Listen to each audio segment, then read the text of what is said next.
কোটা সংস্কারের দাবি আন্দোলন দেশ জুড়ে ছড়িয়ে পড়েছে।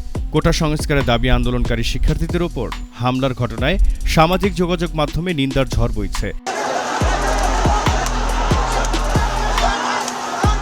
আমরা কি রাজাকার সবাই? আমরা কেউ রাজাকার না। প্রধানমন্ত্রী কেন আমাদের রাজাকার বলবে? এসব বিষয় নিয়ে মুখ খুলতে শুরু করেছেন দেশের বিনোদন অঙ্গনের তারকারাও।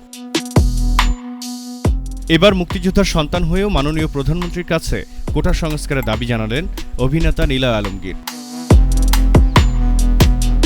নিজের ফেসবুকে নিলয় লিখেছেন, ছাত্রছাত্রীরা আগামী দিনের ভবিষ্যৎ, তারাই এক সময় দেশের হাল ধরবে। এত ছাত্রছাত্রী ভুল দাবি করতে পারে না। আমি একজন মুক্তিযোদ্ধার সন্তান হয়েও বলছি, দয়া করে কোটা সংস্কার করে দিন। এরপর তিনি লিখেছেন, বাংলাদেশের মুক্তিযোদ্ধা এবং তাদের পরিবারকে যে সম্মান এবং ভালোবাসা আপনি সবসময় দেখিয়েছেন, তার জন্য আমরা আপনার কাছে কৃতজ্ঞ। কিন্তু দেশের সাধারণ মানুষের কাছে মুক্তিযোদ্ধা এবং তাদের পরিবার এখন হাসির পাত্র হয়ে দাঁড়িয়েছে।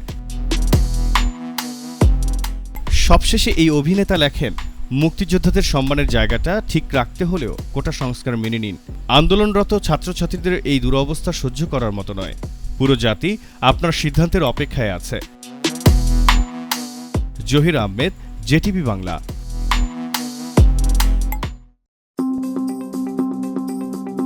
জেআরএফ-এ সুস্বাগত। জেআরএফ রেমিটস, জাপানের ১ নম্বর রেমিটেন্স কোম্পানি। বাংলাদেশ থেকে যে কেউ যে কোনো সময় নগদ, বিকাশ বা ব্যাংকের মাধ্যমে টাকা পাঠাতে পারেন খুব সহজেই।